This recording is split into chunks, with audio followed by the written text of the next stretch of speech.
നിങ്ങളുടെ ഇഷ്ടങ്ങളൊക്കെ കിടക്കുന്നത് മറ്റു പല ഇടങ്ങളിലായിരുന്നു. ആ ഇടങ്ങളിൽ നിന്നാണ് നിങ്ങളെ മെല്ലെ ഇങ്ങനെ പിടിച്ച് വലിച്ച് തിരിച്ച് ഇതിലേക്ക് എത്തിച്ചത്. ഓക്കെ അല്ലേ? ആ, പല ഇഷ്ടങ്ങളുടെ കൂടെ പുതിയൊരു ജനറേഷന്റെ ഭാഗമായിട്ട് പലതരത്തിൽ ഇങ്ങനെ സന്തോഷപൂർവ്വം വൈബാക്കി ഇങ്ങനെ പോയിക്കൊണ്ടിരിക്കുകയാണ് നമ്മളൊക്കെ. ഇപ്പോ ഞാൻ നിങ്ങളോട് 2 ക്വസ്റ്റ്യൻ ചോദിക്കുകയാണ്. നിങ്ങൾക്ക് നിങ്ങളുടെ ലൈഫില് ഏറ്റവും ഉയർച്ചയിലെത്തണം, ഏറ്റവും ഉന്നതിയിലെത്തണം എന്ന് ആഗ്രഹിക്കുന്നവരൊന്ന് കൈപ്പൊന്തിച്ചേ. ലൈഫില് ജോലിയും നല്ല വീടും നല്ല വാഹനവും നല്ല വളർച്ചയും നല്ല പദവി നല്ല ഉയർച്ചയിലൊക്കെ എത്തണം എന്നുള്ള നമ്മുടെ ക്യാമ്പ് മെമ്പേഴ്സ് ഒന്ന് കൈപ്പൊന്തിച്ചേ. എല്ലാവരും ഉണ്ട് അല്ലേ? സൊസൈറ്റിയിൽ നല്ല പദവി കിട്ടണമെന്നും ഏറ്റവും നല്ല ജോലി സമ്പാദിക്കണമെന്നും ദിനം പ്രതി സൗകര്യങ്ങളും സംവിധാനങ്ങളും ഇങ്ങനെ കൂടി കൂടി കൂടി നമുക്ക് വരണമെന്നും ഒക്കെ ആഗ്രഹിക്കുന്നവരാ നമ്മൾ അല്ലേ? ഒറ്റ എളുപ്പ വഴി എന്ന് പറഞ്ഞാൽ ഒരു പ്രധാനപ്പെട്ട സിമ്പിൾ ആയിട്ടുള്ള ഒരു എളുപ്പ വഴിയുണ്ട്. ആ എളുപ്പ വഴി എന്താണെന്നറിയോ? നേരത്തെ സ്വാഗത ഭാഷണത്തിൽ സൂചിപ്പിച്ചല്ലോ. മാതാപിതാക്കളോട് യഥാർത്ഥ വിധി എങ്ങനെയാണോ നമ്മൾ അവരോട് പെരുമാറേണ്ടത് ആ കടമയും കടപ്പാടും അറിഞ്ഞുകൊണ്ട് അവരോട് പെരുമാറുക എന്നുള്ളത്. അപ്പോ അതിലൂടെയാണ് നമ്മളൊന്ന് സഞ്ചരിക്കാൻ പോകുന്നത് ഇൻഷാ അല്ലാഹ്. നിങ്ങളുടെ ജനറേഷൻ എന്താ പറയാ? ജെൻസി ആണ് അല്ലേ? കുറച്ചുകൂടി കഴിഞ്ഞിട്ടുള്ള ഒരു 2010 ശേഷമുള്ള ജനറേഷൻ എന്താ പറയാ? ജനറേഷൻ ആൽഫയാണ്. എന്താ ഇതിന്റെയൊക്കെ പ്രത്യേകത? ജെൻസിയുടെയും ജനറേഷൻ ആൽഫന്റെ ഒക്കെ പ്രത്യേകത എന്താ?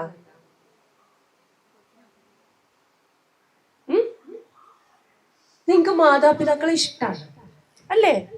എൻ്റെ വീട്ടിലുണ്ട് നിങ്ങളുടെ അതേ പ്രായമുള്ള 2 പേര്. ഒരാൾ ഇപ്പൊ 10th കഴിഞ്ഞു, ഒരാൾ 10th എത്തി.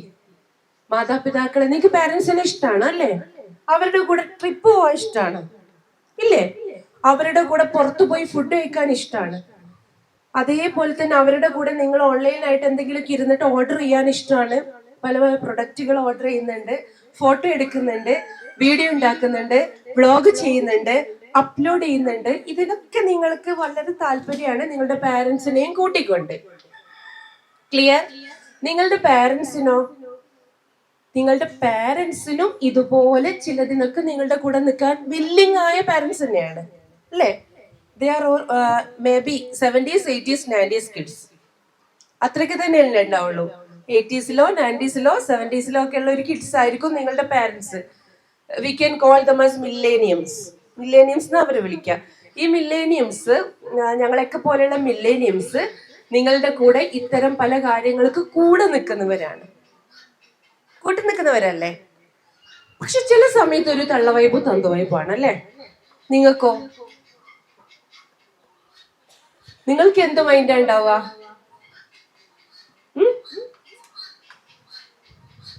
നിങ്ങൾക്കൊരു മൈൻഡ് ഉണ്ടല്ലോ ചില സമയത്ത്. ആ മൈൻഡിന് നമ്മൾ എന്താ പറയാ? ഒറ്റ മൈൻഡ് ഇല്ലേ? എന്താ ഒറ്റ മൈൻഡ് എന്ന് പറഞ്ഞ?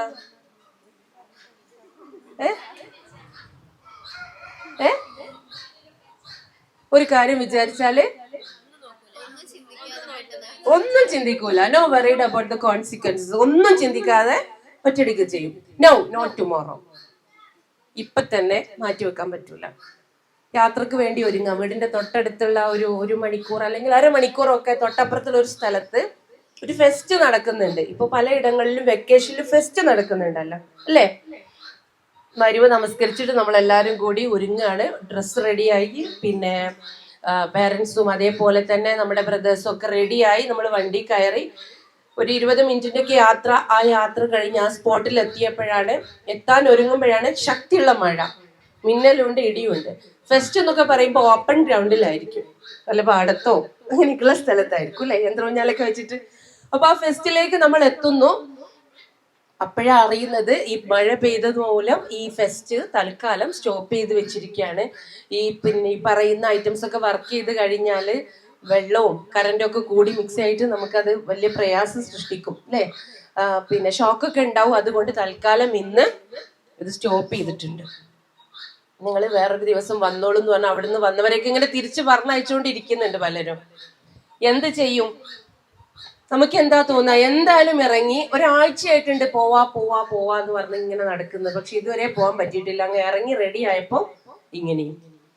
നമുക്ക് എന്താ തോന്നുക, അപ്പൊ അവിടുന്ന് ഒരു കുറച്ചപ്പുറത്തേക്കൊക്കെ മാറി ഒരു 2 മണിക്കൂറോ 3 മണിക്കൂറോ ഒക്കെ യാത്ര ചെയ്താൽ മേ ബി വേറെ ഏതെങ്കിലുമൊക്കെ നല്ല സ്പോട്ടുകളൊക്കെ ഉണ്ടാവും, ബീച്ച് പോലെയുള്ള. നിങ്ങളുടെ മനസ്സെന്താ പറയാ?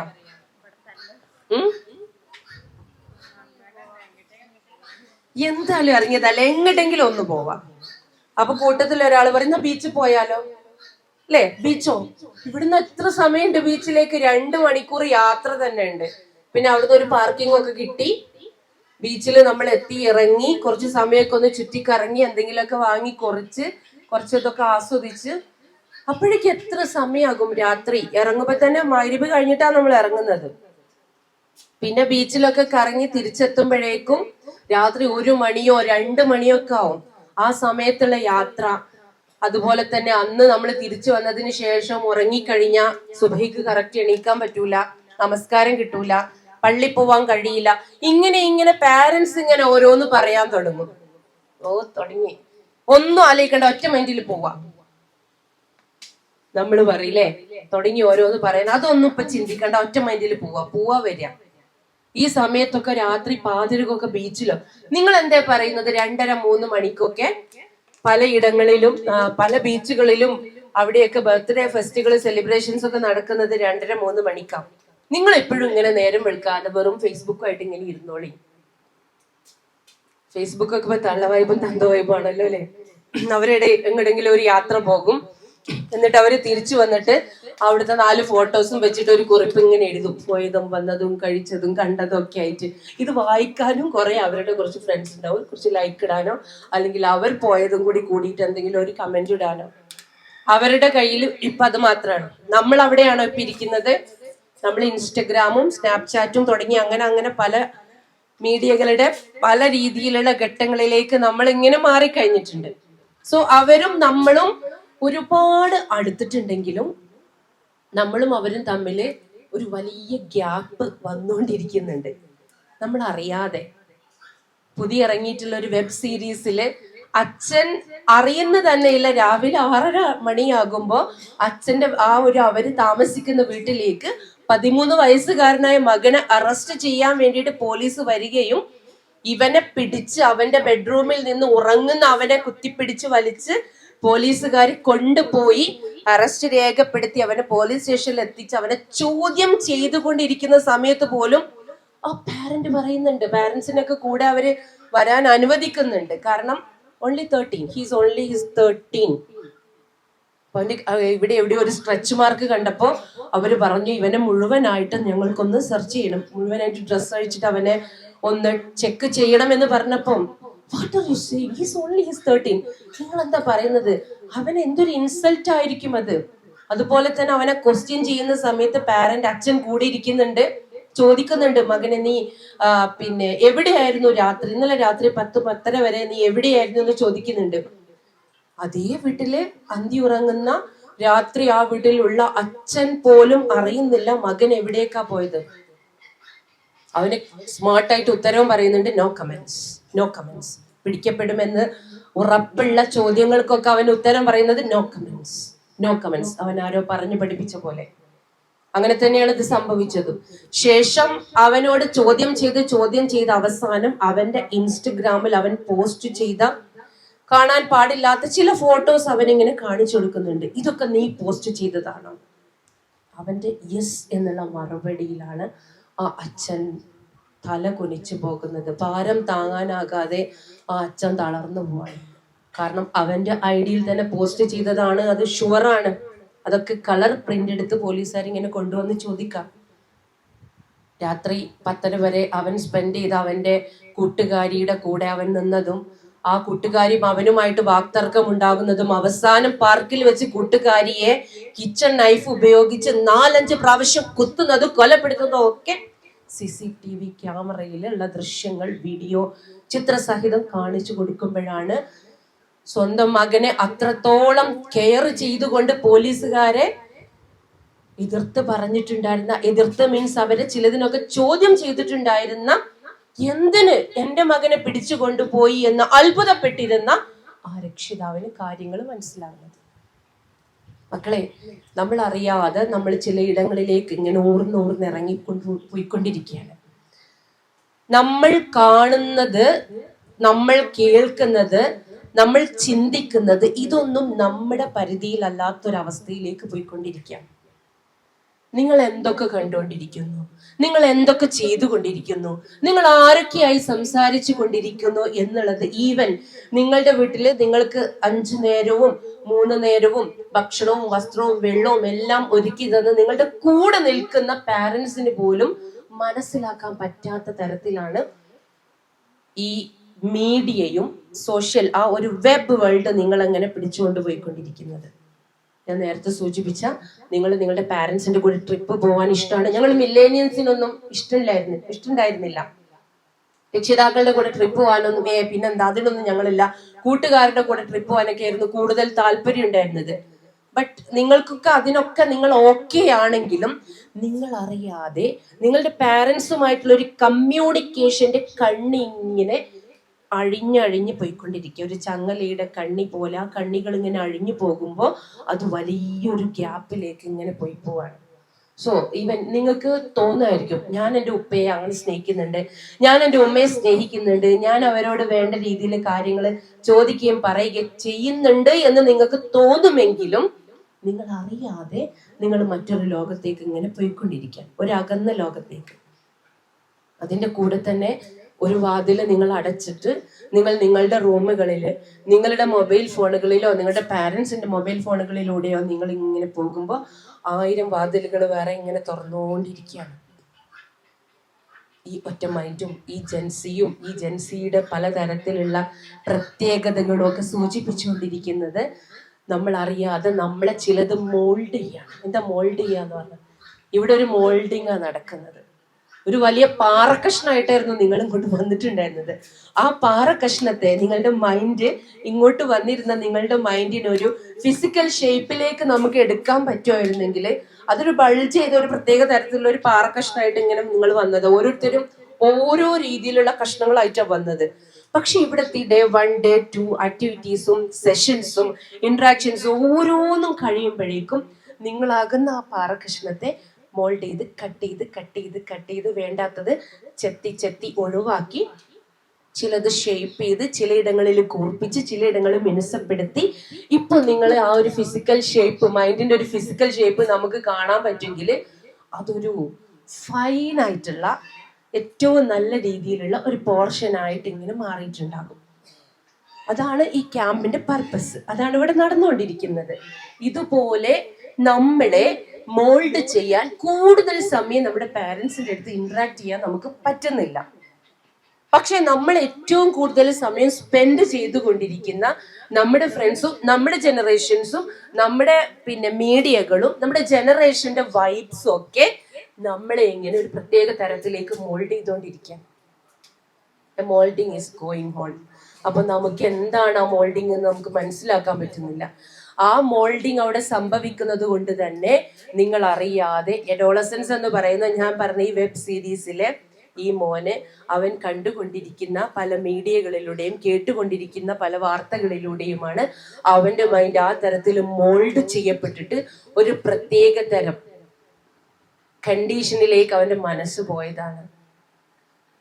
മക്കളെ, എന്റെ മകനാൽ ഞാനിതാ കുത്തിക്കൊലപ്പെടുകയാണ് എന്ന് അഫാന്റെ ഉമ്മ അറിയുന്നത് എപ്പോഴാ? അഫാന്റെ ഉമ്മയെ കുത്തുമ്പോഴാ അറിയുന്നത്. ഉമ്മമ്മ ചോറ് വാരിക്കൊടുത്ത് അമ്പിളിമാമനെ കാണിച്ചു കൊടുത്ത് നടക്കാൻ പഠിപ്പിച്ച് ഒക്കെ തിരുത്തി കൊണ്ടു നടന്ന ഉമ്മമ്മ അറിയുന്നത് എന്റെ പേര് കുഞ്ഞിതാ എന്നെ കൊല്ലുന്നു. അതുവരെ അതിന്റെ തൊട്ട് മുന്നേയുള്ള നിമിഷം വരെ അത് മനസ്സിലാക്കാൻ അവർക്ക് പറ്റുന്നില്ല. അത് പ്രകടിപ്പിക്കാതിരിക്കാൻ അവനും കഴിയുന്നുണ്ട്. സോ ജസ്റ്റ് ലൈക്ക് ദാറ്റ് നമ്മുടെ തലച്ചോറിനെ ഒരു പ്രത്യേകമായ രീതിയിലേക്ക് ഇങ്ങനെ കണ്ടീഷനിങ് നടത്തപ്പെട്ടുകൊണ്ടിരിക്കുകയാണ്. നമ്മുടെ തലച്ചോറിന് ആ രീതിയിലുള്ള ചില സംഗതികൾ, ഇതെന്റെ ഉമ്മയാണ്, ഇതെന്റെ ഉപ്പയാണ്, ഇത് ഞാൻ ചെയ്യാൻ പാടില്ല, ഇത് ഞാൻ കൊല്ലാൻ പാടില്ല, ഇത് എനിക്ക് തോന്നാൻ പോലും പറ്റാത്ത കാര്യമാണ് എന്ന് പോലും ചിന്തിക്കാനോ ആലോചിക്കാനോ ഉള്ള കഴിവില്ലാതെ നമ്മുടെ തലച്ചോറിന്റെ ശേഷി ഇങ്ങനെ നഷ്ടപ്പെട്ടുകൊണ്ടിരിക്കുകയാണ്. ഒരുപാട് കാര്യങ്ങളിൽ നിങ്ങൾ സ്മാർട്ടാണ് മക്കളെ. ജെൻസി, നിങ്ങൾ ഹെൽത്തിന്റെ കാര്യത്തിൽ നോക്കുകയാണെങ്കിൽ നിങ്ങൾ വളരെ ഫൈനാണ് അല്ലെ. ഞങ്ങളെക്കാൾ കൂടുതൽ ആയുസ് നിങ്ങൾക്ക് ഉണ്ടാവുന്ന പഠനങ്ങൾ പറയുന്നത്. എന്തുകൊണ്ടാ? എത്ര ആൾക്കാരൊന്ന് വട കഴിച്ചു? മധുരവട കഴിച്ചവരൊന്ന് കൈബന്ധിച്ചേ, ഉയർത്തി കൈബന്ധിക്ക്. ഞാൻ കഴിച്ചിട്ടുണ്ട്. ഞാൻ എന്താ നല്ല സ്മാർട്ടായിട്ട് കൈബന്ധിക്കുന്നു. ബാക്കിയുള്ളവർ എന്തുകൊണ്ട് കഴിച്ചില്ല? ഓവർ മധുരം, പിന്നെ ഇഷ്ടമില്ല, പിന്നെ ഒറ്റ സെന്റൻസിൽ ഞാൻ പറയാ, you are too conscious about your health. Isn't it? Correct അല്ലേ? രാവിലെ പിന്നെ ഒരു സമൂസയും ചായയും തന്നു രാവിലെ. നിങ്ങൾ മേ ബി കഴിച്ചേക്കും. ഒരു 2 hours കഴിഞ്ഞപ്പോൾ ആരെങ്കിലും നിങ്ങളെ കാണാൻ വന്നാൽ ഇഷ്ടത്തോടു കൂടി നിങ്ങൾക്ക് അതുപോലെ തന്നെയുള്ള ഒരു പൊരിച്ച എന്തെങ്കിലും തരാണ്, ഒരു സ്നാക്ക്, പൊരിച്ച ഒരു ഉണ്ണിയപ്പോ, നല്ലൊരു നെയ്യപ്പോ, കാണാൻ നല്ല ഭംഗിയുണ്ട്, നല്ല സ്മെല്ലുണ്ട്, നല്ല ചൂടൊക്കെ ഉണ്ട്, പാകം എല്ലാം കൊണ്ടും ഓക്കെയാണ്. 2 മണിക്കൂർ മുമ്പ് ഇത്തരത്തിലൊരു സ്നാക്സ് കഴിച്ച നിങ്ങളിൽ എത്ര ആൾക്കാർ വീണ്ടും അതെടുത്ത് കഴിക്കും? 1 2 3 4. നിങ്ങളുടെ കൂടെ ഞാനും ഉണ്ട്. ഞങ്ങൾ മില്ലേനിയംസ്, ഞങ്ങൾ അങ്ങനെ നിങ്ങളെ കൂടെ ഉണ്ടാവും. കാരണം ഞങ്ങൾ അത്രയ്ക്ക് ഞങ്ങളുടെ ഹെൽത്തിനെ കുറിച്ച് കോൺഷ്യസ് ഒന്നും ആവില്ല പലപ്പോഴും. പിന്നെ ഒരു പ്രായം കഴിയുമ്പോഴൊക്കെയാണ് ആദ്യം മുതൽ ഇങ്ങനെയൊന്നും വേണ്ടില്ലായിരുന്നു, ഇത് കുറെ തിന്നുപോയി കുടിച്ചു പോയി എന്നൊക്കെ പറഞ്ഞിട്ട് പിന്നെ കുറെ എക്സസൈസുകളൊക്കെ ചെയ്യാനൊക്കെ ശ്രമിക്കാം. ഓക്കെ, ഒരൊറ്റ ക്വസ്റ്റ്യൻ കൂടി. ഞങ്ങൾ കോഫി പൗഡർ ഇട്ടിട്ട് കുറച്ച് കോഫിയൊക്കെ ഉണ്ടാക്കും. അപ്പൊ നിങ്ങൾ ആ കോഫി പൗഡർ എന്ത് ചെയ്യും? നിങ്ങൾ അതുകൊണ്ട് എന്ത് ചെയ്യും? ഉറക്കെ പറഞ്ഞോ. ഫേസ് പാക്ക് ഉണ്ടാക്കും, മുഖത്ത് തേക്കും. ഞങ്ങൾ ഇത്തിരി ഷുഗർ ഒക്കെ ഇട്ടിട്ട് കുറച്ച് ചായ ഒക്കെ ഉണ്ടാക്കി കഴിക്കും. നിങ്ങൾ ആ ഷുഗർ എന്തിനു ഉപയോഗിക്കും? പഞ്ചസാര സ്ക്രബ് ചെയ്യും, ലിപ് മസാജ് ചെയ്യും. So you are too conscious about your health, skin, lips, chin and everything. എല്ലാ കാര്യങ്ങളിലും നിങ്ങൾ നല്ല കോൺഷ്യസ് ആണ്. ഇനി ഈവൻ നിങ്ങളുടെ ഹെൽത്ത് വേണ്ട രീതിയിൽ കെയർ ചെയ്തിട്ടില്ലെങ്കിൽ ഒരു പക്ഷേ ചില സമയങ്ങളിലൊക്കെ നിങ്ങളുടെ AI നിങ്ങളങ്ങനെ ഓർമ്മപ്പെടുത്തും. May be within your smart watch അല്ലെങ്കിൽ നിങ്ങളുടെ ടാബിലൂടെയോ ഇങ്ങനെ ഓർമ്മപ്പെടുത്തും, this is too much, today's is over എന്ന് പറഞ്ഞിട്ട്. അത്തരം ഒരു ടെക്നോളജിക്കൽ യുഗത്തിലാണ് 4th ഇൻഡസ്ട്രിയൽ റെവല്യൂഷൻ, ഇതിലാണ് നിങ്ങൾ ജീവിച്ചുകൊണ്ടിരിക്കുന്നത്. അതിന്റെ ഭാഗമായിട്ട് എവിടെയോ അറിയാതെ നമ്മളിൽ നിന്ന് ചില സന്തോഷകരമായ സോഫ്റ്റ് സ്കിൽസ് ഇങ്ങനെ ഇല്ലാതായി പോയിക്കൊണ്ടിരിക്കാം. നമ്മൾ അതിനെക്കുറിച്ച് ബോധേഡ് ആവുന്നില്ല. സ്നേഹമോ അനുകമ്പയോ ദയയോ, ഇത് എൻ്റെ പാരൻസ് ആണ്, ഈ പാരൻസ് എന്നെ ഇങ്ങനെയാണ് നോക്കി വളർത്തി വലുതാക്കിയത്, അതുകൊണ്ടോ അല്ലെങ്കിലുമോ ഞാൻ അവരെ തിരിച്ച് വേണ്ട രീതിയിൽ പ്രോപ്പറായിട്ട് എല്ലാ കെയറും അവർക്ക് കൊടുക്കേണ്ടതാണ് എന്നൊന്നും ചിന്തിക്കാനുള്ള ശേഷി നമ്മളിൽ നിന്ന് മെല്ലെ മെല്ലെ നഷ്ടപ്പെട്ടുകൊണ്ടിരിക്കുക. സ്മാർട്ട് ആയിട്ടുള്ള ഒരു 4 പേര് വന്നേ പെട്ടെന്ന്. ഗുഡ്. ഓക്കെ, ക്ലാപ്പ് ചെയ്തേ. ഒരു ഫ്രണ്ടിലേക്ക് വരുമ്പോ തന്നെ നല്ലൊരു ക്ലാപ്പ്. ഇങ്ങനെ നിൽക്കാം, അവർക്ക് ഫേസ് ചെയ്തിട്ട് നേരെ നിൽക്കണേ. ഓക്കെ, ഇവരെടുത്ത് ഞാൻ 4 ചോദ്യങ്ങൾ ചോദിക്കാൻ പോവാണ്. 4 ചോദ്യങ്ങൾ എന്ന് പറഞ്ഞാൽ ഏറ്റവും സുന്ദരമായ 4 ചോദ്യങ്ങളാണ്. കുറച്ചുകൂടി ഇങ്ങോട്ട് നിന്ന്. ഒന്നാമത്തെ ചോദ്യം പേരെന്താണ് എന്നാണ്. രണ്ടാമത്തെ ചോദ്യം ഏത് ക്ലാസ്സിലാണ് പഠിക്കുന്നത് എന്നാണ്. മൂന്നാമത്തെ ക്വസ്റ്റ്യൻ വീട്ടിൽ എത്ര മെമ്പേഴ്സ് ഉണ്ട് എന്നാണ്. ഓക്കെ, നാലാമത്തെ ക്വസ്റ്റ്യൻ ഈ മെമ്പേഴ്സിൽ എത്ര ആൾക്കാർ ഏണിംഗ് മെമ്പേഴ്സ് ഉണ്ട് എന്നാണ്. ഏണിംഗ് മെമ്പേഴ്സ് എന്ന് പറയുമ്പോൾ ജോലി ചെയ്ത് അധ്വാനിച്ച് പണം സമ്പാദിച്ച് കുടുംബത്തിന് വേണ്ടി ചിലവഴിക്കുന്ന ആൾക്കാരെയാണ് നമ്മൾ ഏണിംഗ് മെമ്പേഴ്സ് എന്ന് പറയാം അല്ലേ, ഫാമിലിയിലെ. 4 ക്വസ്റ്റ്യൻ. സിമ്പിൾ അല്ലേ? വരാമായിരുന്നു. ഓക്കെ, സാരല്ല, ഇനി അടുത്ത ചാൻസ് നിങ്ങൾക്ക് യൂസ് ചെയ്യാം. അപ്പൊ നമുക്ക് സ്റ്റാർട്ട് ചെയ്യാണ്. ഈ 4 ക്വസ്റ്റ്യന്റെ ആൻസർ ഇങ്ങനെ 1 by 1 ആയിട്ട് പോകും. എൻ്റെ പേര് റന്ന. ഞാൻ +1 പഠിക്കുന്നു. ഇത് +2ക്കാണ്. വീട്ടിൽ 7 ആൾക്കാരുണ്ട്. ഒരാളാണ് ആളാരാന്നും പറഞ്ഞു കേട്ടോ. ഉപ്പയാണ്. Okay, next. എൻ്റെ പേര് ഫാത്തിമ. ഞാൻ ഇനി 9th വീട്ടിൽ 7 ആൾക്കാരുണ്ട്. 2 ആളാണ് ഏൺ ചെയ്യണത്, വല്യപ്പയും ഓക്കെ. ഹലോ, അസ്സലാമു അലൈക്കും. എൻ്റെ പേര് നദ. ഈ 9th-ക്കാണ്. വീട്ടിൽ 7 ആൾക്കാരുണ്ട്. കാക്കയും ഇപ്പിയും. ഏർണിംഗ് മെമ്പേഴ്സ് കാക്കയൊപ്പിയ അങ്ങനെ പറയാം. എൻ്റെ പേര് സബാസന. 10th കഴിഞ്ഞു. റിസൾട്ടിന് വേണ്ടി വെയിറ്റ് ആക്കുകയാണ്. 6 മെമ്പേഴ്സാണ് ഉള്ളത്. ഇപ്പം മാത്രം ഏൺ ചെയ്യും. ഓക്കെ, സിമ്പിൾ ആയിട്ടുള്ള ചോദ്യം, പെട്ടെന്ന് ആൻസർ പറഞ്ഞു. നല്ലൊരു ക്ലാപ്പ് കൊടുത്തേ. Give a big applause. Okay, fine. ഒന്നാമത്തെ ക്വസ്റ്റ്യൻ നിങ്ങൾ കേട്ടിട്ടുണ്ട്. രണ്ടാമത്തെ ക്വസ്റ്റ്യനും നിങ്ങൾ കേട്ടതാണ്. മൂന്നാമത്തെ ക്വസ്റ്റ്യനും നിങ്ങളോട് പലയിടങ്ങളിലായിട്ട് ചോദിച്ചതാണ്. 4th ക്വസ്റ്റ്യൻ നിങ്ങളോട് ആരെങ്കിലും ചോദിച്ചിട്ടുണ്ടോ? ഈ ഒരു ക്വസ്റ്റ്യൻ നിങ്ങൾ എവിടെന്നെങ്കിലും ഫേസ് ചെയ്തിട്ടുണ്ടോ? ഇല്ല. നിങ്ങളോ? ഇല്ല. എന്തിനായിരിക്കാം ഈ 4ാമത്തെ ചോദ്യം ചോദിച്ചത്? ഒന്ന് ചിന്തിച്ചേ, എല്ലാരും ഒന്ന് ചിന്തിച്ചേ. 4ാമത്തെ ക്വസ്റ്റ്യൻ ചോദിച്ച സമയത്ത് നിങ്ങളുടെ മനസ്സിന്റെ ഉള്ളിലൂടെ കടന്നു പോയ ചില തോട്ട്സ് ഒന്ന് ഷെയർ ചെയ്യണം. ആരാ ഉള്ളത്? നിങ്ങളുടെ അടുത്തേക്ക് ഞാൻ വരും. ആരാ ഒന്ന് ഷെയർ ചെയ്യാ? ഇവിടെ സ്മാർട്ടായിട്ട് ഒന്ന് ഷെയർ ചെയ്തേ.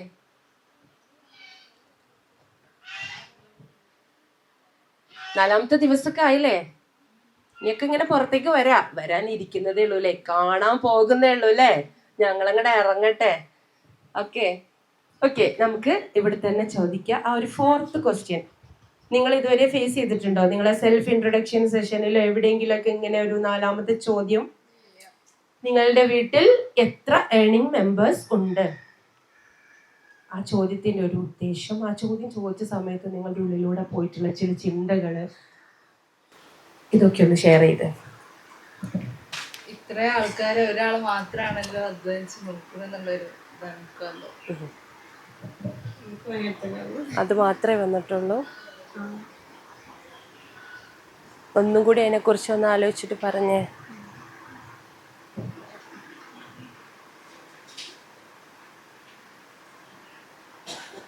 ആൾ അധ്വാനിക്കുന്നത് ആർക്ക് വേണ്ടിയിട്ടാ? സ്മാർട്ടായിട്ടൊന്ന് പറഞ്ഞേ. വീട്ടിലുള്ള ഇത്രയും മെമ്പേഴ്സിനെ നോക്കുന്നത് വീട്ടിലെ കുറച്ച് ഒരാളാണല്ലോ. അപ്പം അവരൊക്കെ അധ്വാനിക്കുന്നത് നമുക്ക് വേണ്ടിയിട്ട് തന്നെയാണ്.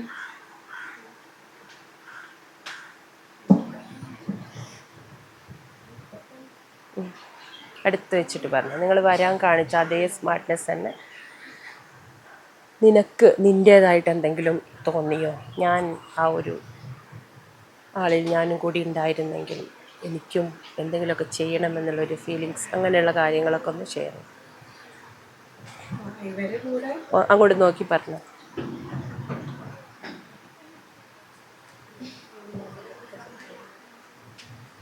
അവരുടെ നമുക്കും ജോലി കിട്ടി, അല്ല കുടുംബത്തിനെ നോക്കണമെന്ന് തോന്നി. അടുത്ത എൻ്റെ കാര്യം പറയാനുണ്ടെങ്കിൽ എൻ്റെ വീട്ടില് ഉപ്പ ഒഴികെ ബാക്കി എല്ലാവരും പഠിക്കാൻ പോകുന്നുണ്ട്. അതിനാണ് നല്ല ചെലവാണ്. പക്ഷെ ഞങ്ങളോട് അങ്ങനെ പറഞ്ഞിട്ടില്ലേലും ഇടയ്ക്കൊക്കെ ഇങ്ങനെ സൂചിപ്പിക്കാൻ അപ്പൊ ഒരു സങ്കടം ഫീൽ ചെയ്തു. എന്തെങ്കിലുമൊക്കെ ചെയ്യണമെന്ന് തോന്നിയോ? തോന്നി. എന്ത് തോന്നി? എനിക്ക് ആയുസുണ്ടെന്നുണ്ടെങ്കിൽ ഉപ്പാനെ നല്ല ചെലുത്ത് നോക്കാനും ഉമ്മാനും എല്ലാവരും നല്ല ചെലുത്ത് നോക്കണം. ഓക്കെ, ഇവിടെ ഇനി ആർക്കെങ്കിലും പറയാനുണ്ടോ? ഇനി ആർക്കെങ്കിലും എന്തെങ്കിലും പറയാനുണ്ടോ? Yes, very good. ഇത് ഈ ചോദ്യം ചോദിച്ചപ്പോൾ നമ്മളെല്ലാവരും ഒന്ന് ചിന്തിച്ചിട്ടുണ്ടാവും നമ്മളെ വീട്ടിൽ ആരാണ് ഏൺ ചെയ്യണതെന്ന്. അപ്പോൾ നമുക്ക് തന്നെ തോന്നും, ഇപ്പൊ മാത്രമാണ് ഡ്യൂട്ടി ചെയ്യണമെന്നുണ്ടെങ്കിൽ നമുക്ക് തോന്നുന്നു, നമ്മളെ ഫാമിലീനെ ഇപ്പൊ മാത്രമാണ് ഇത്രയും കാലം നമ്മൾ ഉണ്ടായത് മുതലല്ല, നമുക്ക് സിബ്ലിങ്സ് ഉണ്ടാവും. നമ്മളെ അമ്മമാരെ കല്യാണം കഴിച്ച മുതൽ ചിലപ്പോൾ അതിന്റെ മുമ്പേ അവരെ പാരൻസിനെ നോക്കി എത്രയോ കാലം മുതലേ, ചെറുപ്പം മുതലേ ഒരു ഇതിനു വേണ്ടി നമുക്ക് വേണ്ടിയാണ് ഒരു ഇത്രയും ഹാർഡ് വർക്ക് ചെയ്യുന്നതെന്ന് നമ്മൾ ആലോചിക്കുക. സോ അവരൊരിക്കലും ഒപ്പന്മാർ ഏൺ ചെയ്തിട്ട് അവർക്ക് മാത്രമല്ല ആ മണി ഒന്നും യൂസ് ആക്കുന്നത്, എല്ലാം നമ്മളെ ഫാമിലിക്ക് വേണ്ടിയിട്ടാണ് അത് സ്പെൻഡ് ചെയ്യുന്നത്. അപ്പോൾ കുടുംബത്തിന് വേണ്ടിയിട്ട് കഷ്ടപ്പെടുന്നത് ഒന്നാമത് ഇപ്പന്മാരാണെന്നുള്ളത്, അല്ല ഈ ഏൺ ചെയ്യുന്നവരാണെന്നുള്ളത് നമ്മളെല്ലാവരും മനസ്സിലാക്കിയിട്ടുണ്ടാവും. പിന്നെ അതേപോലെ അവരാണ് നമ്മളെ ഫാമിലിനെ മുമ്പോട്ട് കൊണ്ടുപോകുന്നത് എന്നുള്ള മനസ്സിലാക്കി. Okay, very good, very good. ഇനി ഇതിന്റെ കൂട്ടി ഈ ഇരിക്കുന്നവരിൽ ആരുടെയെങ്കിലും ഉമ്മമാരും കൂടി ജോലി ചെയ്യുന്നവരുണ്ടെങ്കിൽ ഒന്ന് കാണട്ടെ. ഉപ്പയുടെ കൂടെ ഉമ്മയും കൂടി. Okay, anything to say? Yes, come on.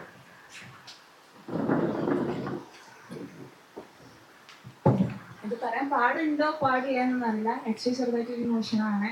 എൻ്റെ ഉപ്പ മരിച്ചുകൂണു ജസ്റ്റ് 1 year ago. ക്യാൻസർ ആയിരുന്നു. അപ്പോൾ എൻ്റെ ഉമ്മയുടെ ഉമ്മക്ക് ബിസിനസ് ഉണ്ട്. ബട്ട് ഉമ്മൻ്റെ സ്ട്രഗിൾ എത്ര, ഞങ്ങൾക്ക് 5 പെൺകുട്ടികളും നോക്ക്, ഞാൻ ഏറ്റവും ഇളയത്.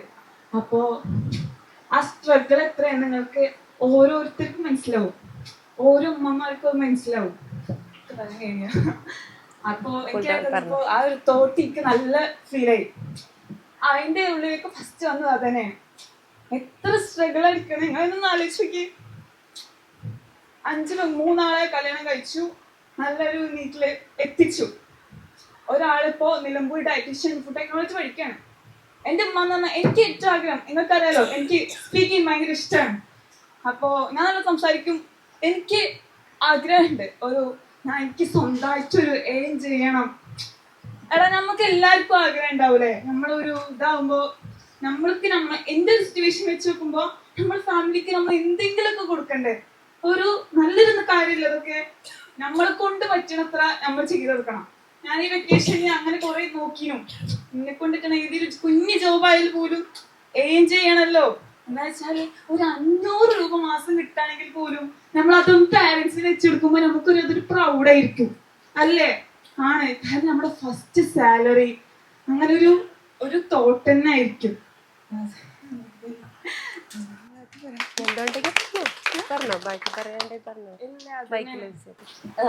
ഉമ്മക്ക് ഇങ്ങനെ തന്നെ ഉമ്മ എന്റെ പോലെ തന്നെയാണ്. ടോക്കച്ചനാണ്, നല്ല ആൾക്കാരായിട്ട് ഭയങ്കര കമ്പനി ആവാൻ ഭയങ്കര ഇഷ്ടമുള്ള ഒരു പേഴ്സൺ ആണ്.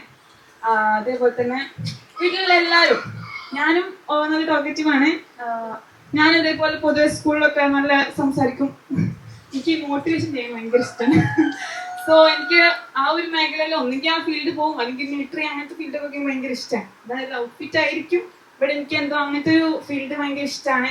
ഒന്നെങ്കിൽ ഞാൻ ഇൻഷാ അല്ലാഹ് ഈ ഒരു ടൈമിൽ ഇങ്ങനെ പോവുകയാണെങ്കിൽ ഒന്നെങ്കിൽ ഞാൻ ആ മിലിറ്ററി ഫീൽഡിൽ കൂടി ഞാൻ മോട്ടിവേഷൻ സ്പീക്കറായി പോകും.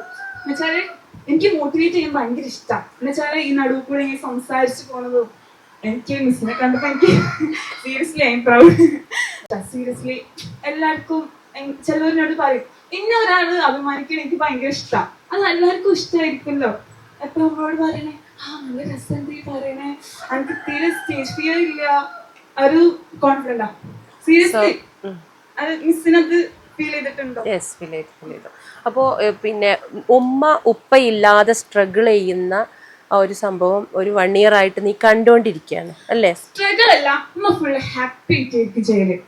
എന്നുവെച്ചാല് നമ്മളൊരു കാര്യം ചെയ്യുമ്പോ എപ്പോഴും അതൊരു പോസിറ്റീവ് ആയിട്ട് എടുക്കണം. എന്നുവെച്ചാല് ഇത് നമ്മള് ടെൻഷന് വെച്ച് അത് ഇനിയിപ്പോ അവിടെ ചെയ്യണ്ടേ, ഇനിയിപ്പോ ഇവിടെ ചെയ്യണ്ടേ, കാര്യമില്ല. നമ്മൾ എടുക്കണ ജോലി നമ്മൾക്കൊരു ഫണ്ണായിട്ട് തന്നെ എടുക്കണം. കാരണം ഇപ്പൊ നമ്മളൊരു കോഴ്സ് എടുക്കുകയാണെങ്കിലേ അത് നമുക്ക് ഇഷ്ടപോലെ എടുക്കണം. ഇഷ്ടമുള്ളത് എടുക്കണം, ഇഷ്ടമുള്ളത് പഠിക്കണം എന്നുള്ള ഒരു സയൻസ് എടുക്കാൻ ടഫാണ്. അപ്പൊ പക്ഷെ നമ്മൾ ഇഷ്ടപ്പെട്ട് പഠിച്ചാല് അത് ഏതും അടിപൊളി തന്നെയാണ്. കാരണം നമ്മളെ കൊണ്ട് കഴിയൂല അങ്ങനെയൊക്കെ വിചാരിച്ചാല് നമുക്ക് എടുക്കും. നമ്മൾ ഒരു കാര്യം ചെയ്യുകയാണെങ്കിൽ അത് അതിന്റെ ആ നീറ്റിലൂടെ തന്നെ ചെയ്യാം. അതിലൊരു പോസിറ്റീവ് ആലോചിച്ചിട്ട് ഒരു കാര്യമില്ല. സത്യല്ലേ? സത്യാണ്. നമ്മൾ ഒരു കാര്യം ഏറ്റെടുത്താല് അതിപ്പോ എന്തൊരു പണിയാണ്, ഇനിയിപ്പൊ അങ്ങനെ ചെയ്യണം, ഇനിയിപ്പൊ അങ്ങനെ ചെയ്യണം, ഇനിയിപ്പൊ ഞാൻ എണീക്കണം, ഇനിയിപ്പൊ ഞാൻ അതാക്കണം. എന്താ കാര്യം? നമ്മൾ തന്നെ ചെയ്യാനുള്ളത്. ഇത് ഞാൻ മടി പിടിച്ചിരിച്ചിട്ട് അവർ ചെയ്യൂലല്ലോ. ഇല്ല, നമ്മൾ തന്നെ ചെയ്യണം. സോ അങ്ങനെ ഒരു തോട്ടിലാണ് ഉമ്മ പോകുന്നത് അല്ലേ? ഒരു സ്ട്രഗിൾ ചെയ്യുന്ന സമയത്ത് നിങ്ങൾക്കൊക്കെ നല്ലൊരു ബാക്കിൽ നിന്ന് നല്ലൊരു സ്ട്രെങ്ത് ഒക്കെ കൊടുക്കാൻ പറ്റിയിട്ടുണ്ട്. ഒരു single parent, as A single parent ചില സമയത്തൊക്കെ ഒരു സപ്പോർട്ട് ഉണ്ടായിരുന്നെങ്കിൽ എന്നൊക്കെ ആഗ്രഹിക്കുന്നുണ്ടാവും ഉപ്പ പോയതിന് ശേഷം. അപ്പം നിങ്ങൾ മക്കൾ 5 പേരുണ്ട്. ഈ 5 പേരും ഉമ്മക്ക് ആ ഒരു സപ്പോർട്ടൊക്കെ മെന്റൽ സപ്പോർട്ടൊക്കെ കൊടുക്കാറുണ്ടോ? ഹാപ്പിയാണ്. എന്നുവെച്ചാല് ഉമ്മക്ക് ഇഷ്ടപ്പെട്ട ജോബ് നമ്മൾ ചെയ്യുന്ന ബിസിനസ്. വുമൻസിന്റെ ഡ്രസ് ലൈക്ക് അപ്പോ ഇനിയും കൂടെ കൂട്ടും. കോഴിക്കോടൊക്കെ പോകുമ്പോ ഇപ്പൊ നമ്മൾ ന്യൂജൻ എന്നൊക്കെ വേണം, ന്യൂജൻസിന്റെ ഡ്രസ്സ് നമ്മക്കെല്ലാവരും ഉള്ളൂ. അപ്പോ അങ്ങനെ ആൾക്കാർ വാങ്ങണം. അപ്പോ ഇനിയും കൂടെ കൂട്ടും. നമ്മൾ പോണം. ഇതിപ്പോ നമ്മൾ മടി പിടിച്ചിട്ടാക്കി വെച്ചിട്ട് ഒരു കാര്യമില്ല. ആൾക്കൊന്നും കൂടി ഫീൽ ആവാതുള്ളത് ഒറ്റക്ക് പോണം. ഓരോ സെലക്ഷൻ വേറെ, നമ്മുടെ സെലക്ഷൻ വേറെ അല്ലേ?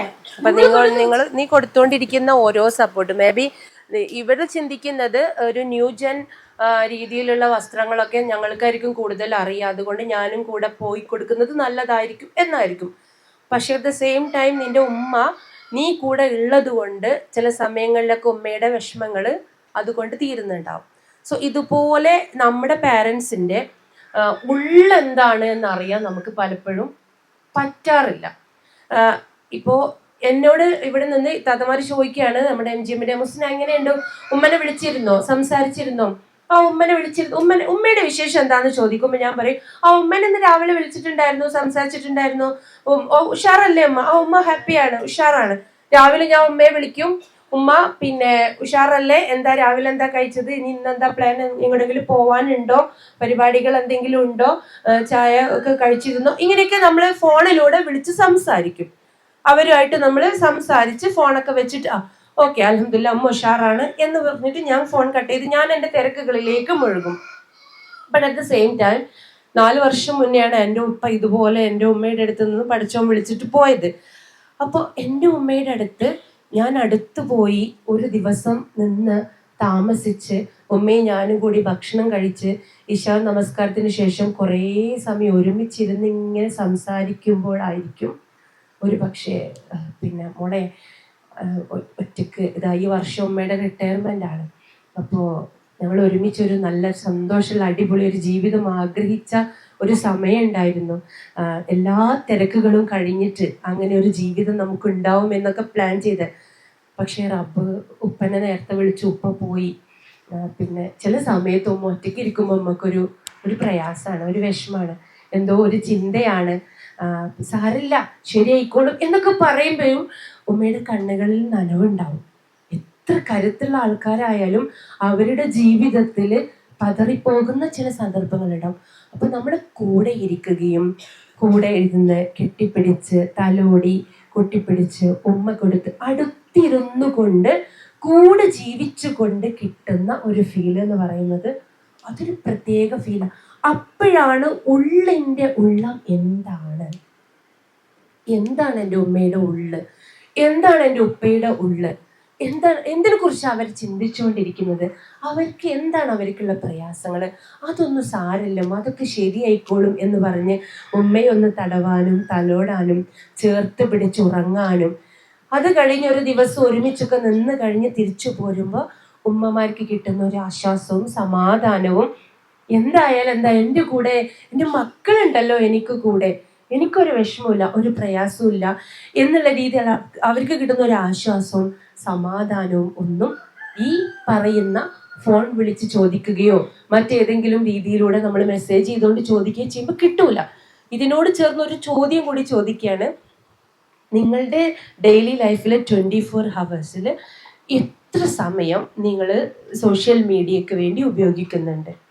Even if it is four good sake, for the sake of good, നിങ്ങൾക്ക് അത് പിന്നെ എഡിറ്റിംഗ് പഠിക്കാനാണ്, അതല്ലെങ്കിൽ ചില ബിസിനസ് ഐഡിയാസ് പഠിക്കാനാണ്, മറ്റു പല പല പോസിറ്റീവായ കാര്യങ്ങൾക്കാണെങ്കിൽ പോലും എത്ര സമയം നിങ്ങൾ ഇത്തരത്തിലുള്ള മീഡിയകൾ ക്യാമ്പിൽ വന്ന് തിരിച്ചു പോയി കഴിഞ്ഞാൽ പിന്നെ ഒറ്റ ബാങ്കുകളും മിസ്സാക്കരുത്, അതിനുശേഷമുള്ള ഒറ്റ പ്രാർത്ഥനയും മിസ്സാക്കരുത്.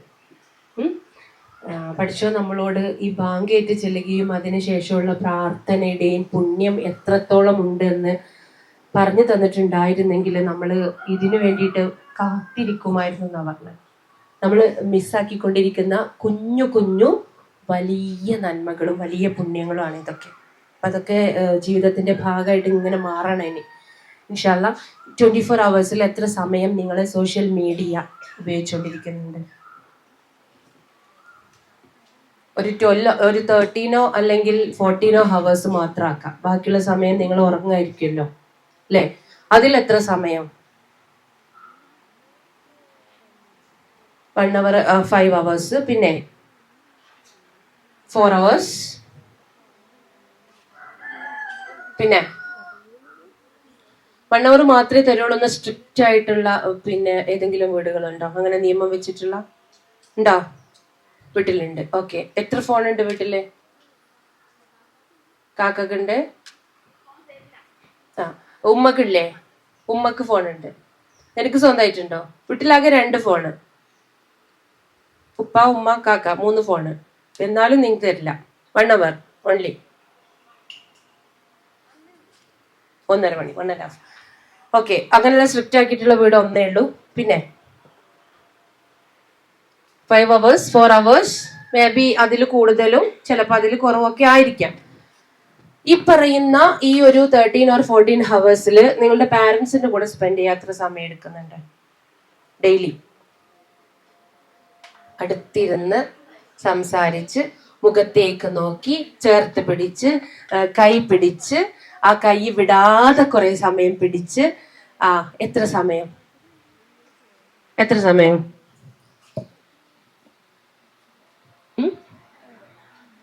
എപ്പോഴും ആണോ? എപ്പോഴും അവരുടെ കൂടെയാണോ? അല്ല. എന്നാലും ഒരു ഏകദേശം എത്ര സമയം? അത് ഈ സോഷ്യൽ മീഡിയ ഉപയോഗിക്കുന്നതിനേക്കാൾ കൂടുതലാണോ കുറവാണോ? കറക്റ്റ് നിങ്ങൾക്ക് പറഞ്ഞുതരാൻ പറ്റില്ലെങ്കിൽ അങ്ങനെ ചോദിക്കാം. ഒന്നുകൂടി ഉറക്കെ പറഞ്ഞേ. കുറവാണ്. കൂടുതലുള്ളവരുണ്ട്, കുറവുള്ളവരും ഉണ്ട് അല്ലെ? കൂടുതൽ ആൾക്കാരും കുറവാണ് എന്നാണ് ഉത്തരം പറഞ്ഞത്. ഓക്കെ. സോ പ്രിയപ്പെട്ട മക്കളെ, നമ്മൾ ഇങ്ങനെ പിന്നെ നമ്മുടെ ജീവിതയാത്രയില് ഈ പറയുന്ന വൈബുകളും അതേപോലെ തന്നെ ഒറ്റ മൈൻഡുകളും അതുപോലെ തന്നെ നമ്മളെ ചിലതൊക്കെ ആക്കി മാറ്റിക്കൊണ്ടിരിക്കുന്ന ചില കോഡുകൾ. ഇപ്പൊ നിങ്ങൾ ആരെങ്കിലും ഒക്കെ ആയിട്ട് ഇങ്ങനെ ചാറ്റ് ചെയ്തുകൊണ്ടിരിക്കുകയാണ് ഇൻസ്റ്റയില്, നിങ്ങളോട് മറ്റാരോ ചാറ്റ് ചെയ്യുന്നുണ്ട്, നിങ്ങളുടെ പാരന്റ് അതിലിങ്ങനെ വന്നു, ഉമ്മയോ ഉപ്പയോ. അപ്പൊ നിങ്ങളെടുത്ത് ഇങ്ങനെ നോക്കുകയാണ് നിങ്ങൾ ആരോടാണ് ഈ ചാറ്റ് ചെയ്യുന്നത്, അപ്പോ എന്താണ് നിങ്ങൾ ചെയ്യുന്നത് എന്നൊന്നുകിൽ ആ ലൈവായിട്ട് നോക്കാനോ കുറച്ച് സമയം കഴിഞ്ഞിട്ട് നിങ്ങളുടെ അക്കൗണ്ട് എടുത്ത് നോക്കാനോ ചാറ്റ് എടുത്ത് നോക്കാനോ അവർ ശ്രമിച്ചു കഴിഞ്ഞാൽ മേ ബി നിങ്ങളുടെ ഭാഷ അവർക്ക് മനസ്സിലാവാത്ത രീതിയിലാണ് ചാറ്റിംഗ് ഒക്കെ പോവാ അല്ലേ? നായൻ, ഉമ്മ ഇങ്ങനെ വന്ന് നോക്കുമ്പോ മകൾ അടിക്കുന്നുണ്ട്. നായൻ പാവം, ഇതെന്തോ ഒരു ഡിജിറ്റ് അങ്ങോട്ടും ഇങ്ങോട്ടും എന്തോ കാര്യം പറയായിരിക്കും. ചിലപ്പോ എന്തിന്റെങ്കിലോ ഉത്തരോ ആൻസറോ കണക്കൊക്കെ ആയിരിക്കും. ബാക്കിൽ രക്ഷിതാക്കൾ ഇരിക്കുന്നുണ്ട്. 9 എന്ന് പറഞ്ഞാൽ എന്താന്ന് അറിയോ നിങ്ങക്ക്? It's A code. Parents are watching. നിങ്ങൾക്ക് അറിയില്ലെങ്കിൽ ഇനി കൂടുതൽ ഞാൻ പഠിപ്പിക്കുന്നില്ല. യെസ്. അപ്പൊ നിങ്ങൾ എങ്ങനെ ആണോ അങ്ങനെയാണോ എന്ന് ചോദിക്കുന്നുണ്ട്. നിങ്ങൾ ഇറങ്ങാൻ പോകുന്നേ ഉള്ളൂ, നിങ്ങൾ അതിലേക്ക് എത്താൻ പോകുന്നേ ഉള്ളൂ. എത്ര നല്ല മനസ്സുകളും നല്ല മക്കളാ എൻ്റെ കുഞ്ഞനിയത്തിമാരെ കേടായി പോകുന്നത് വെറുതെ. നമ്മുടെ ഉമ്മയും ഉപ്പയും പഠിപ്പിച്ചേരെയും പറഞ്ഞിരുന്നേം ചെയ്യുന്നത്ര നന്മ വേറെ എവിടുന്ന നമുക്ക് കിട്ടുക? ഈവൻ ഞാനൊരു ടീച്ചറാണ്. ഈവൻ നമ്മുടെ സ്കൂളിൽ നിന്ന് പോലും we have not enough time. Syllabus തീർക്കണം, പരീക്ഷ നടത്തണം, അതേപോലെയുള്ള കുറെ കാര്യങ്ങൾ ഉണ്ടാവുമ്പോൾ പണ്ടെന്നോ ഞാൻ പറഞ്ഞൊരു കാര്യം തന്നെ റിപ്പീറ്റ് ചെയ്യണേ. ഹൈഡ്രജനും ഓക്സിജനും കൂടി ചേർന്നുണ്ടാകുന്ന വെള്ളം ദാഹിച്ചു വലഞ്ഞു വരുന്നവന് കൊടുക്കണം എന്ന് പഠിപ്പിക്കാൻ ഒരു കെമിസ്ട്രി അധ്യാപികക്ക് സമയം ഉണ്ടാവില്ല. എവിടെ നിന്നാ ഇതൊക്കെ കിട്ടുന്നത്? നല്ല നല്ല മൂല്യമുള്ള വാക്കുകളും സംസാരങ്ങളും അനുഭവങ്ങളും കിട്ടണമെന്നുണ്ടെങ്കിൽ ഇവരുടെ കൂടെ ചേർന്നിരിക്കണം. എത്രയോ പറയാനുണ്ട് നിങ്ങളോട് അവർക്ക്. ഇപ്പോ നിങ്ങൾ ചോദിക്കുകയാണ്, അതെന്താ ഉമ്മ നമ്മൾ എല്ലാരും കൂടി ഒരുമിച്ച് പോയാൽ അതെന്താ പ്രശ്നം? അപ്പൊ അതോ മോനെ, നമ്മൾ ഒരുമിച്ച് പോയാല് പിന്നെ ഉമ്മമ്മ ഇവിടെ ഒറ്റക്കാവും, ഒറ്റക്കായി കഴിഞ്ഞാൽ ഉമ്മമ്മ പ്രായമായതല്ലേ എന്നൊക്കെ നമ്മൾ ഇങ്ങനെ പറഞ്ഞു നോക്കുമ്പോ അവിടെ എത്തിണ്ടാവും. ഞങ്ങൾ പറയുന്ന കേൾക്കാൻ നിങ്ങൾക്ക് നേരില്ല, കേൾക്കാനുള്ള ക്ഷമയില്ല. അപ്പൊ അവിടെ നിൽക്ക്, നീ ചോദിച്ചതിന്റെ ഉത്തരം ഞാൻ പറയട്ടെ. എനിക്ക് മനസ്സിലായി ഞാൻ ചോദിച്ചത് കഴിഞ്ഞപ്പോ നീ ചോദിച്ചത് ഇതല്ലായിരുന്നോ? ഞാൻ ചോദിച്ചിരുന്നു, പക്ഷെ എനിക്ക് അതിന്റെ ഉത്തരം എനിക്ക് തന്നെ മനസ്സിലായി. ശരിയാണ്. നമ്മളിങ്ങനെ കൊതിക്കാം മക്കളെ നിങ്ങളടുത്ത് എന്തെങ്കിലുമൊക്കെ പറയാന്. ചിലപ്പോഴൊക്കെ ഞങ്ങളുടെ ഉള്ളിൽ ഇങ്ങനെ ഉരുണ്ട് കൂടുന്ന വാക്ക് ഇങ്ങനെ വിതുമ്പി നിൽക്കുമ്പോഴേക്ക് നിങ്ങൾ പോയി അപ്പുറം എത്തിണ്ടാവും. പക്ഷെ നിങ്ങൾക്ക് സമയമുണ്ട്, നിങ്ങൾക്ക് പലരുമായിട്ട് സംസാരിക്കാനും നിങ്ങളുടെ അതേ പ്രായത്തിലുള്ളവരോടോ നിങ്ങളുടെ വൈബിനനുസരിച്ചുള്ളവരോടൊക്കെ നിങ്ങൾക്ക് ചേർന്നിരിക്കാനും ഒരുപാട് കഥകൾ പറയാനൊക്കെ നിങ്ങൾക്ക് സമയമുണ്ട്. ഈ പറയുന്ന കഥകളുടെ കൂട്ടത്തിൽ ഒരു പക്ഷെ ഒരു കഥ ഉമ്മയോട് പറഞ്ഞിട്ടുണ്ടായിരുന്നെങ്കിൽ 26 വയസ്സായിട്ടുള്ള ഒരു അസിസ്റ്റന്റ് പ്രൊഫസർ ഇങ്ങനെ നിലത്ത് കിടന്ന് ഉരുളാണ് കൗൺസിലിങ്ങിന്റെ സെഷനിൽ. എനിക്കിനി ഒരു ജീവിതമില്ല, എന്റെ ജീവിതം ഞാൻ തന്നെ എന്റെ ജീവിതം നശിപ്പിച്ചു പോയി. എന്റെ ഉമ്മ ഒന്ന് കണ്ടിരുന്നെങ്കിൽ, എന്റെ ഉപ്പ എന്നോടൊന്ന് ചോദിച്ചിട്ടുണ്ടായിരുന്നെങ്കിൽ, എന്റെ ഫോൺ ആരെങ്കിലും ഒന്ന് ചെക്ക് ചെയ്തിട്ടുണ്ടായിരുന്നെങ്കിൽ എന്ന് പറയുന്നുണ്ടായിരുന്നു, പറഞ്ഞു കരയുന്നുണ്ടായിരുന്നു. എനിക്ക് ഈ ഭൂമിയിൽ എന്റെ ജീവിതം ഇനി അവസാനിപ്പിക്കുകയാണ് നല്ലത്, എന്റെ മുന്നിൽ ഇനി ഒരു നല്ല ഭാവിയില്ല എന്നൊക്കെ പറഞ്ഞിട്ട് MBBS പഠിച്ചുകൊണ്ടിരിക്കുന്ന, എൻട്രൻസ് കോച്ചിങ് ചെയ്തുകൊണ്ടിരിക്കുന്ന